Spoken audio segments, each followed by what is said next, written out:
Setelah resmi mengakhiri jabatan Gubernur Jawa Barat periode tahun 2018 sampai tahun 2023, Ridwan Kamil memberikan tanda akan adanya berita baru tentang dirinya pada pekan depan. Kami mohon doa takdir kami kemana, kami tidak tahu, tapi insya Allah Tuhan memberikan yang terbaik. Tapi kalau minggu depan ada breaking news, ya, mohon dimaklumi. Kodenya itu saja, kata Ridwan Kamil di Gedung Sate, Kota Bandung, Jawa Barat, Selasa, tanggal 5 September tahun 2023. Hal yang mengarah ke ranah politis itu disampaikan Ridwan Kamil saat menutup sambutannya di acara pisah sambut Gubernur Jawa Barat di Aula Barat Gedung Sate. Ucapan Kang Emil, sapaan akrab Ridwan Kamil itu, disambut tawa dan tepuk tangan dari hadirin dan undangan yang hadir. Tak ada penjelasan lebih lanjut dari Ridwan Kamil mengenai kode breaking news itu apakah ada kaitan dengan politik, utamanya pemilu 2024. Dalam acara itu, Ridwan Kamil juga berpamitan dengan seluruh masyarakat Jawa Barat dan aparatur sipil negara, ASN, pemerintah provinsi, Pemprov Jawa Barat karena telah membantu dirinya selama menjabat. Dia juga berterima kasih kepada jajaran Forum Komunikasi Pimpinan Daerah, Forkopimda Jabar. Dari tempat ini, hatur nuhun, terima kasih, hatur nuhun pada jajaran Forkopimda yang membuat Jabar sangat-sangat kondusif, dan tak lupa keluarga saya sebagai charger saya setiap malam, yang mendukung saya, selama umur saya. Terima kasih, kata pria yang kini dikenal sebagai politikus Golkar itu. Sebelumnya, Ridwan Kamil menyerahkan kujang pusaka kepada B. Triadi Mahmudin, yang menggantikan jabatannya sebagai penjabat Gubernur Jawa Barat. Kujang pusaka itu diibaratkan sebagai simbol berpindahnya kepemimpinan Jawa Barat dari Ridwan Kamil ke B. Mahmudin. Sebelum serah terima kujang pusaka di lapangan Gasibu, depan Gedung Sate, Selasa petang, Ridwan Kamil dan B. sempat menandatangani dokumen serah terima jabatan di Aula Barat Gedung Sate, dengan disaksikan sejumlah pejabat dari semua unsur Forkopimda. Di satu sisi, pada hazana politik Indonesia, Ridwan Kamil yang kini Wakil Ketua Umum Golkar disebut-sebut masuk pula menjadi salah satu kandidat untuk bakal cawapres yang akan mendampingi baca pres PDIP Ganjar Pranowo. Saya kira Pak RK sebagai salah satu tokoh kepala daerah yang dinilai juga sukses memimpin Jabar sebagai satu kandidat yang masuk dalam pertimbangan-pertimbangan tersebut, kata Ketua DPP PDIP Ahmad Basarah di Rumah Relawan Pemenangan Ganjar, Selasa, tanggal 5 September tahun 2023. Jangan ditahan, jangan ditahan.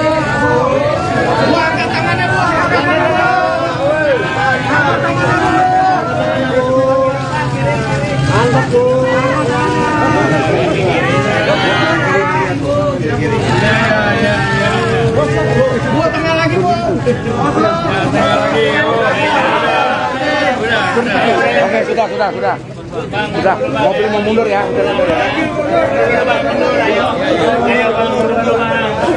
Ayo, mundur dulu Bang ya.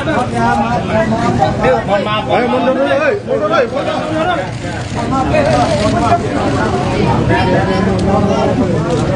Mohon maaf.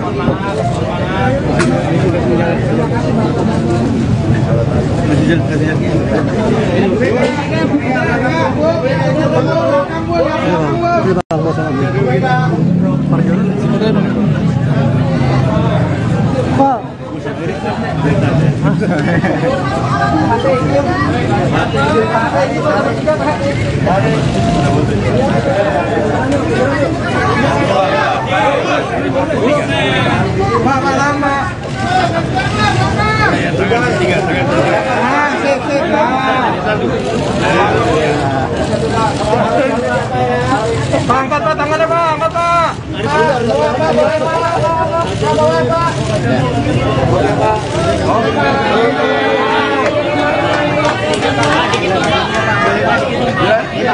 Dikit aja Pak. Bertiga Pak, ya. Pertama kali pertemuan antara Bang, agak tundukkan boleh Bang? yang apa ya Tanu tuh orang media, pinter bicaranya. Silakan Hari. Iya Pak, boleh Pak. Ya, hari ini kami empat Dorong. Jangan. rapat pertama kali secara resmi yang dipimpin oleh Ibu Megawati dalam rangka yang paling penting adalah rencana pembentukan TPN. TPN itu singkatan dari Tim Pemenangan Nasional. Ya, boleh disampaikan ya, tadi diketok ya. Di mana ketuanya ketua TPN. Tim Pemenangan Nasional adalah Pak Arsyad Rashid. Sudah tadi diputuskan. Beliau muda, gesit, dan pengetahuannya luas, dan juga networknya juga sangat luas. Dan juga Ketua Umum Kadin. Pak, majuan sedikit Pak, izin Pak. Pak Hari, boleh majuan sedikit Pak.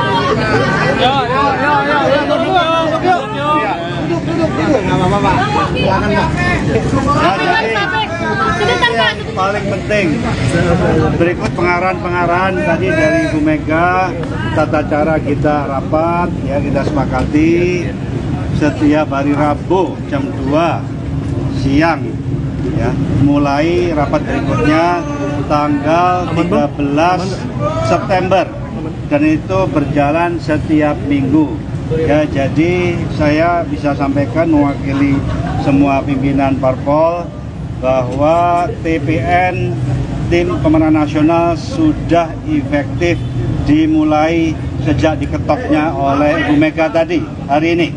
Ada wakilnya tidak Pak? Wakilnya ada, mewakili semua partai politik dan juga profesional. Ada, nanti secara resmi akan diumumkan. Tapi yang paling penting adalah ketua TPN-nya sendiri sudah diputuskan. Pak Andika juga termasuk ke dalam tim.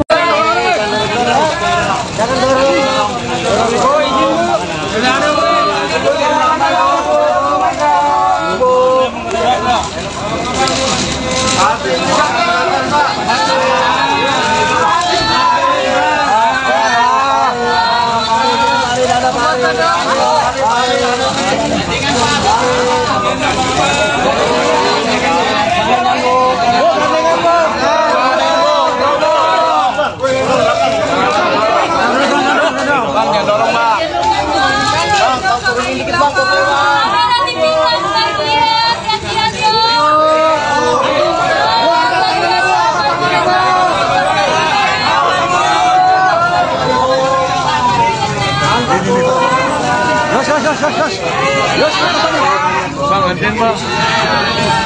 Yos, dua tengah lagi Bang.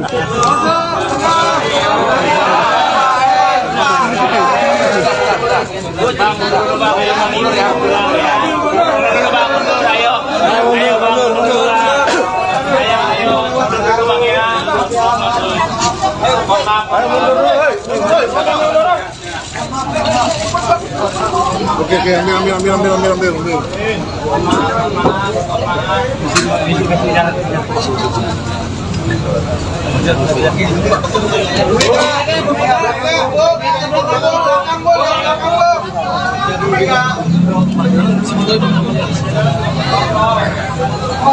Sama Iris lah.